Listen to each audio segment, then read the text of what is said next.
హైదరాబాద్ లో జరగబోయే మనీ మంత్ర money manifestation classes కి ఇప్పుడే కాల్ చేసి రిజిస్టర్ అవ్వండి.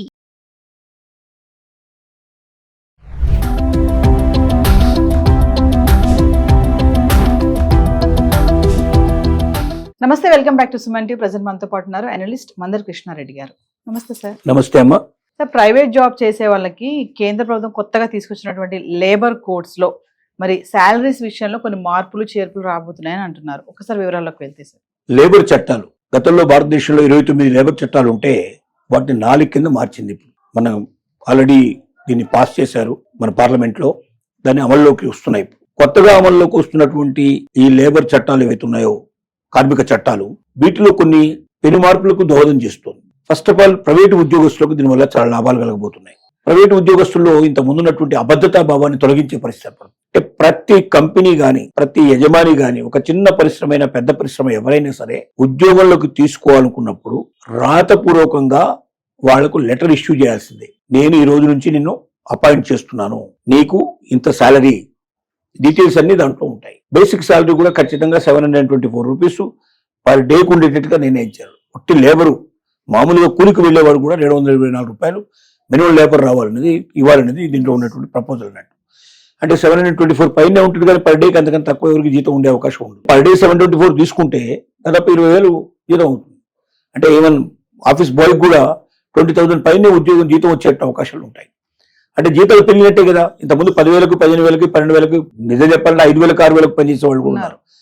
బీటెక్ చేసిన వాళ్ళు, బీటెక్ చేసి ఎంటెక్ చేసి కూడా ఇవాళ 5,000కు, 10,000కు పనిచేస్తున్నట్టు వాళ్ళు ఉన్నారు. హైదరాబాద్ లో అలా మీకు కొన్ని వేల మంది కనబడతారు. ఎందుకంటే ఉద్యోగాలు దొరక్క ఏదో ఒకటి ముందు చేరదాం, తర్వాత మెల్లగా ఆలోచించుకోవచ్చు అంటే ఉద్దేశంతో చేరుతున్న వాళ్ళు చాలా మంది ఉన్నారు. ఇప్పుడు ఎక్కడ ఎవరిని తీసుకోవాలన్నా ఖచ్చితంగా వాడికి లెటర్ ఇవ్వకుండా వాళ్ళని తీసుకోవడానికి వీల్లేదు. Number 1. Number 2, minimum basic salary compulsory ఇవ్వాల్సిందే. 3 ఏంటంటే, ఇంత ముందుకు ఇప్పుడు తేడా ఏమిటంటే, ఇంత ముందు ఉద్యోగంలో ఏం చేసేవాళ్ళు అంటే శాలరీ బాగానే చూపించేవాళ్ళు, శాలరీ బాగానే వస్తుంది, కానీ ఆ శాలరీలో ఎక్కువ భాగం ఏం చేసేవాళ్ళు, బేసిక్ శాలరీ చాలా తగ్గించేసి ఇంటి అద్దె అలవెన్స్, రెంట్ అలవెన్స్ ఇచ్చేవాళ్ళు. దాంతో పాటుగా వాళ్ళకి ట్రావెల్ అలవెన్స్, ఇట్లాంటివన్నీ కలిపి వాళ్ళకు పెద్ద మొత్తంలో ఇచ్చేవాళ్ళు. ఆ పెద్ద మొత్తంలో ఇచ్చేందుకు బానే జీతం బానే కనబడుతుంది, నిజమే. కానీ దీనివల్ల వచ్చే నష్టాలు ఏమిటంటే, బేసిక్ శాలరీ ఎంత ఉందో దానికి తగ్గట్టుగానే మనకు గ్రాట్యుటీ కానీ ప్రావిడెంట్ ఫండ్ కానీ ఉంటుంది. ప్రావిడెంట్ ఫండ్ గ్రాట్యుటీ తగ్గిపోతుంది.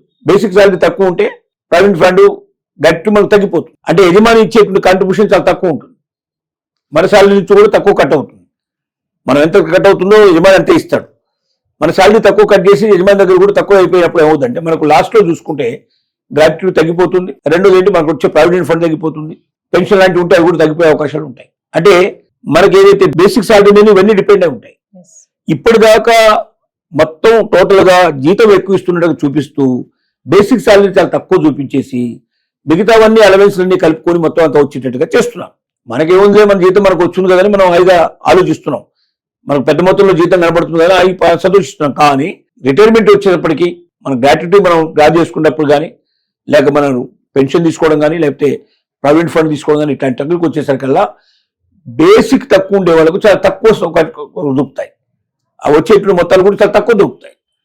ఎప్పుడైతే బేసిక్ ఎక్కువ ఉంటుందో ఖచ్చితంగా మనకు ఎక్కువ దొరికే అవకాశం ఉంది. ఈసారి చేసిన లేబర్ దాంట్లో ఏం చేశారంటే, బేసిక్ ఖచ్చితంగా వచ్చే శాలరీ మొత్తంలో 50% ఉండాలని పెట్టారు. టోటల్ అమౌంట్ ఎంతైతే అతనికి వెళుతుందో, ఎవరికైతే మీరు ఇస్తున్నారో, అది ఏ రూపంలోనే ఇవ్వండి, ట్రావెల్ అలవెన్స్ రూపంలో ఇస్తున్నారు, లేకపోతే మనకు రెంట్ అలవెన్స్ కింద ఇస్తున్నారు, రకరకాల పద్ధతుల్లో ఇస్తున్నారు. మీరు ఏ పద్ధతిలో ఇచ్చినా శాలరీ మొత్తం ఇచ్చేటువంటి అమౌంట్ ఒకవేళ వాళ్ళకి 50,000 ఇచ్చారనుకోండి, 25,000 ఖచ్చితంగా బేసిక్ శాలరీ ఉండాలంట. 20,000 శాలరీ ఇస్తే 10,000 basic salary ఉండాలంటున్నారు.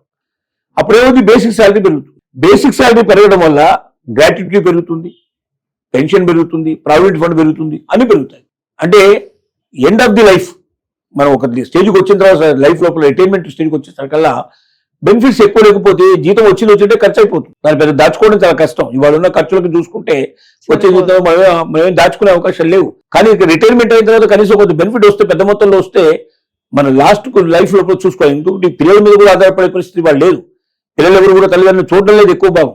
More than 80% people బాధ్యతలు వదిలేసిపోతున్నారు. అలాంటప్పుడు మరి ఒకసారి ఓల్డ్ ఏజ్ వచ్చిన తర్వాత, రిటైర్మెంట్ అయిన తర్వాత పిల్లల మీద ఆధారపడే పరిస్థితి లేదు, మన దగ్గర డబ్బు ఉండదు. అప్పుడు మన పరిస్థితి ఏమిటి, 4 రోడ్ల మీద నిలబడాల్సిన పరిస్థితి ఏర్పడుతుంది. అందువల్ల ఇప్పుడు కేంద్ర ప్రభుత్వం తీసుకున్న ఈ చట్టం ఒక రకంగా ప్రతి ప్రైవేట్ ఎంప్లాయీకి ఒక వరం లాంటిదని చెప్పొచ్చు.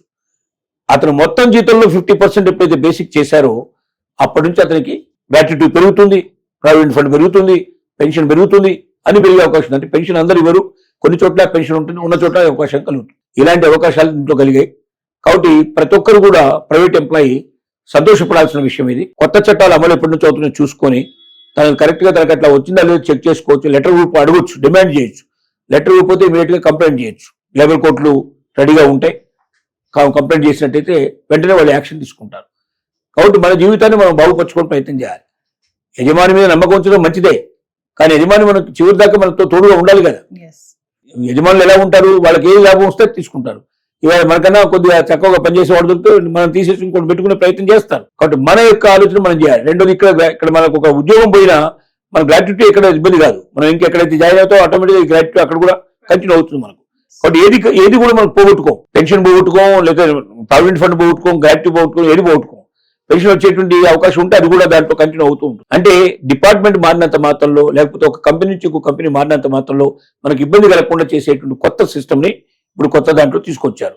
దీనివల్ల చాలా మేలు జరిగే అవకాశం ఉంది. కానీ ఇంకా కొన్ని విషయాల్లో పాత వాటి కొత్త వాటి మధ్యలో కొంత మనకు తక్కువ వస్తుంది, మనకు బాధ కలుగుతుంది. దీంట్లో కొంతమంది యూనిట్స్ వాళ్ళు, కార్మిక యూనిట్స్ అవుతున్నాయో వాళ్ళు కొంచెం గొడవ పెడుతున్నారు. ఇంకా కొన్ని మాకు పెంచాలి, పాత దాంట్లో మాకు కొన్ని ఉండేవి, కొత్త దాంట్లో కొన్ని బెనిఫిట్స్ వచ్చాయి, కానీ పాత దాంట్లో ఉన్న బెనిఫిట్స్ కొన్ని పోయాయి అంటున్నారు.